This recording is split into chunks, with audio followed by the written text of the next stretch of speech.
Proverbs 21. The Lord controls the mind of a king as easily as he directs the course of a stream. You may think that everything you do is right, but remember that the Lord judges your motives. Do what is right and fair. That pleases the Lord more than bringing him sacrifices. Wicked people are controlled by their conceit and arrogance, and this is sinful. Plan carefully and you will have plenty. If you act too quickly, you will never have enough. The riches you get by dishonesty soon disappear, but not before they lead you into the jaws of death.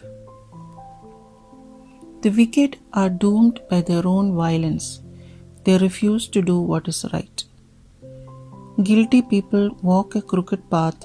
The innocent do what is right. Better to live on the roof than share the house with a nagging wife. Wicked people are always hungry for evil. They have no mercy on anyone. When someone who is conceited gets his punishment, even an unthinking person learns a lesson. One who is wise will learn from what he is taught. God, the righteous one, knows what goes on in the homes of the wicked, and he will bring the wicked down to ruin. If you refuse to listen to the cry of the poor, your own cry for help will not be heard. If someone is angry with you, a gift given secretly will calm him down. When justice is done, good people are happy, but evil people are brought to despair. Death is waiting for anyone who wanders away from good sense.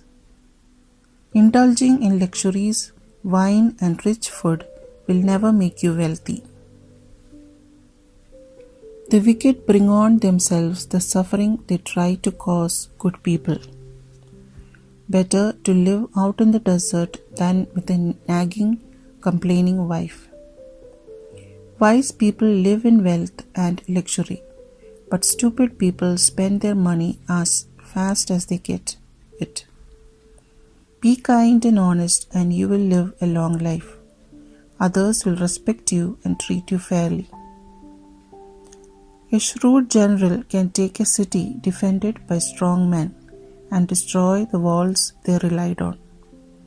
If you want to stay out of trouble, be careful what you say. Show me a conceited person, and I will show you someone who is arrogant, proud, and inconsiderate. A lazy man who refuses to work is only killing himself. All he does is think about what he would like to have. A righteous man, however, can give and give generously. The Lord hates it when wicked men offer him sacrifices, especially if they do it from evil motives. The testimony of a liar is not believed, but the word of someone who thinks matters through is accepted. Righteous people are sure of themselves. The wicked have to pretend as best as they can. Human wisdom, brilliance, insight, they are of no help if the Lord is against you. You can get horses ready for battle, but it is the Lord who gives victory. Proverbs 22. If you have to choose between a good reputation and great wealth, choose a good reputation. The rich and the poor have this in common. The Lord made them both.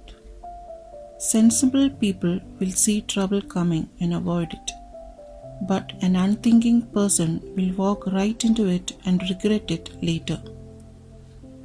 Obey the Lord, be humble, and you will get riches, honor, and a long life. If you love your life, stay away from the traps that catch the wicked along the way. Teach a child how he should live, and he will remember it all his life. Poor people are the rich man's slaves. Borrow money and you are the lender's slave. If you sow the seeds of injustice, disaster will spring up, and your oppression of others will end. Be generous and share your food with the poor. You will be blessed for it. Get rid of a conceited person, and then there will be no more arguments, quarreling, or calling of names. If you love purity of heart and graciousness of speech, the king will be your friend. The Lord sees to it that truth is kept safe by disproving the words of liars. The lazy man stays at home.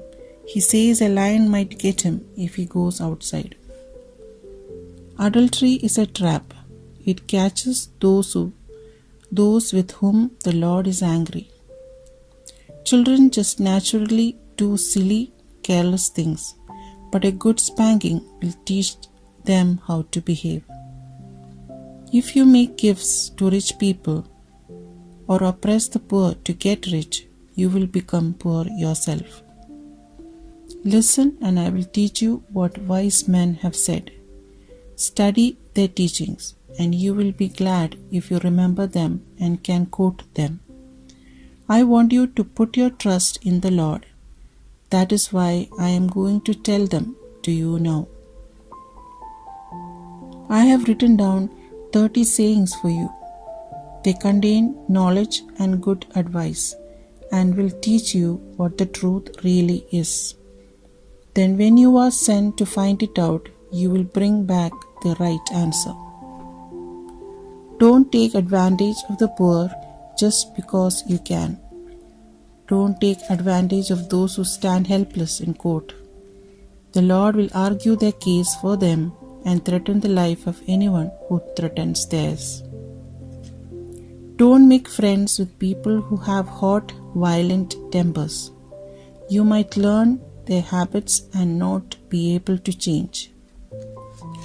Don't promise to be responsible for someone else's debts. If you should be unable to pay, they will take away even your bed. Never move an old boundary mark that your ancestors established. Show me a man who does a good job, and I will show you a man who is better than most and worthy of the company of kings. Proverbs 23. When you sit down to eat with an important man, keep in mind who he is. If you have a big appetite, restrain yourself. Don't be greedy for the fine food he serves. He may be trying to trick you. Be wise enough not to wear yourself out trying to get rich. Your money can be gone in a flash, as if it had grown wings and flown away like an eagle. Don't eat at the table of a stingy man, or be greedy for the fine food he serves. Come on and have some more, he says, but he doesn't mean it. What he thinks is what he really is. You will vomit up what you have eaten, and all your flattery will be wasted. Don't try to talk sense to a fool. He can't appreciate it. Never move an old boundary mark or take over land owned by orphans. The Lord is their powerful defender, and he will argue their case against you. Pay attention to your teacher and learn all you can. Don't hesitate to discipline a child. A good spanking won't kill him. As a matter of fact, it may save his life. Son, if you become wise, I will be very happy. I will be proud when I hear you speaking words of wisdom. Don't be envious of sinful people. Let reverence for the Lord be the concern of your life. If it is, you have a bright future. Listen, my son. Be wise and give serious thought to the way you live. Don't associate with people who drink too much wine or stuff themselves with food. Drunkards and gluttons will be reduced to poverty. If all you do is eat and sleep, you will soon be wearing rags. Listen to your father. Without him, you would not exist. When your mother is old, show her your appreciation. Truth, wisdom, learning, and good sense, these are worth paying for, but too valuable for you to sell. A righteous man's father has good reason to be happy. You can take pride in a wise son. Make your father and mother proud of you. Give your mother that happiness. Pay close attention, son, and let my life be your example. Prostitutes and immoral women are a deadly trap. They wait for you like robbers and cause many men to be unfaithful. Show me someone who drinks too much, who has to try out some new drink, and I will show you someone miserable and sorry for himself, always causing trouble and always complaining. His eyes are bloodshot and he has bruises that could have been avoided. Don't let wine tempt you, even though it is rich red, though it sparkles in the cup and it goes down smoothly. The next morning you will feel as if you had been bitten by a poisonous snake. Weird sights will appear before your eyes, and you will not be able to think or speak clearly. You will feel as if you were out on the ocean, seasick, swinging high up in the rigging of a tossing ship. I must have been hit, you will say. I must have been beaten up, but I don't remember it. Why can't I wake up? I need another drink.